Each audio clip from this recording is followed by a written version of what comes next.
Hi everyone, we are at phase 6 of the big UP election. This is the most difficult phase for the BJP. यहीं पर है योगी आदित्यनाथ की credibility का test. And this phase will also tell us more about post-Modi politics in the BJP. अब 2017 में भाजपा ने ये पूरा एरिया स्वीप किया क्योंकि उन्होंने एक नया सामाजिक आधार बनाया, social engineer. They got together the non-Jatav Dalits, the non-Yadav OBCs. लेकिन क्या ये सामाजिक आधार अब 2022 में भाजपा बचा पाएगी या इस वोट बैंक में अखिलेश और उनका रेनबो कोalition सेंध लगा देगा? Because Akhilesh also remember has created a rainbow coalition of sorts. हमने देखा जिस तरह स्वामी प्रसाद मौर्य बीजेपी छोड़कर समाजवादी पार्टी में आ गए. अपना दल इस समय दो फाड़ है. अनुप्रिया पटेल का फैक्शन बीजेपी के साथ है, कृष्णा पटेल का फैक्शन अखिलेश के साथ है. ओपी राजभर जो पिछले चुनाव में बीजेपी के साथ थे, इस बार वो पहुंच गए समाजवादी पार्टी के साथ. संजय निषाद बीजेपी के साथ हैं.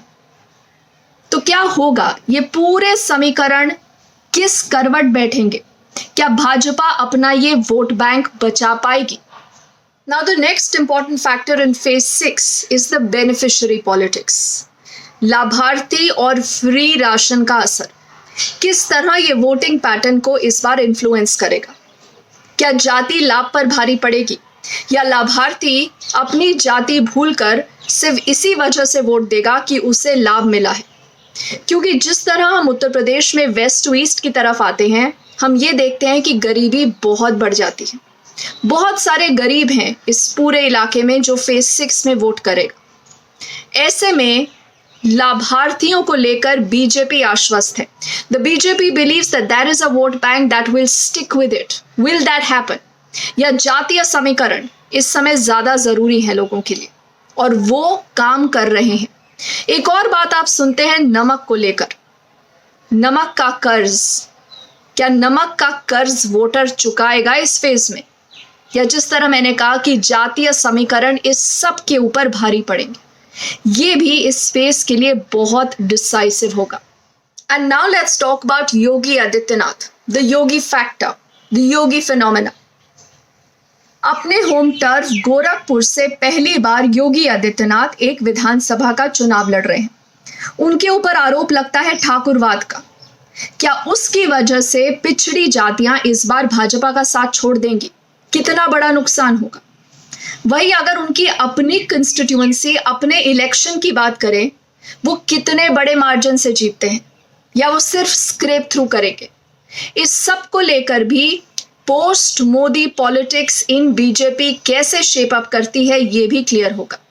क्योंकि देखिए, अंदर खाने भाजपा में भी बार बार ये आवाज उठती रही है कि मोदी के बाद कौन. कोशिश की जाती है कि योगी आदित्यनाथ को प्रोजेक्ट किया जाए as the successor for Narendra Modi. लेकिन उनका परफॉर्मेंस इस इलेक्शन में ना ही सिर्फ अपनी कंस्टिट्यूएंसी में लेकिन पूरे उत्तर प्रदेश में कैसा रहेगा, ये भी डिसाइड करेगा कि क्या वाकई योगी आदित्यनाथ वो सक्सेसर बनते हैं या नहीं. And now let's talk about the surprise factor in this election, Priyanka Gandhi and Mayawati. देखिए, कांग्रेस की कुछ दिक्कतें जरूर हैं. जमीनी स्तर पर कार्यकर्ता नहीं है, संगठन बहुत ज्यादा मजबूत नहीं है. लेकिन there are also reports indicating that on seats where the Congress has fielded a strong candidate, it is giving a tough fight to its opponents. और इसका नुकसान भी भाजपा को हो सकता है. वहीं दूसरी तरफ बार बार ठाकुरवाद को लेकर जिस तरह का आरोप भाजपा पर लगता है, अगर उसका ब्राह्मण वोटर बीजेपी से नाराज होकर कांग्रेस में आ गया तो क्या होगा? This is also something that the BJP has been worried about. दूसरा सरप्राइज फैक्टर है बहन जी. She has been unusually quiet, but the BJP has been talking about her relevance. The BJP says that the minorities are voting for her. Dalits are voting for her. But does this mean that the BJP has a sense कि दलित उनके लिए vote नहीं कर रहे हैं? और देखिए, अगर ये ट्रायंगुलर फाइट होगी तो हमने ये पहले भी चर्चा करी है कि इससे किसका फायदा किसका नुकसान हो सकता है. माइनॉरिटी वोट स्प्लिट हो सकता है अगर बीएसपी फाइट में है तो.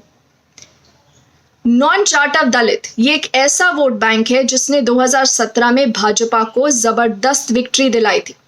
बट इस बार ये वोट बैंक कहां जाएगा? अखिलेश ने भी इसी वोट बैंक को साधने की कोशिश करी।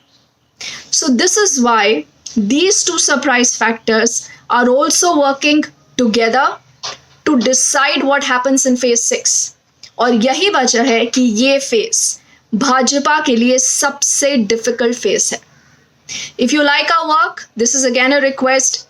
Please like, subscribe, share this video with more of your friends, your colleagues, and do let us know what you think. I'll be waiting to hear from you.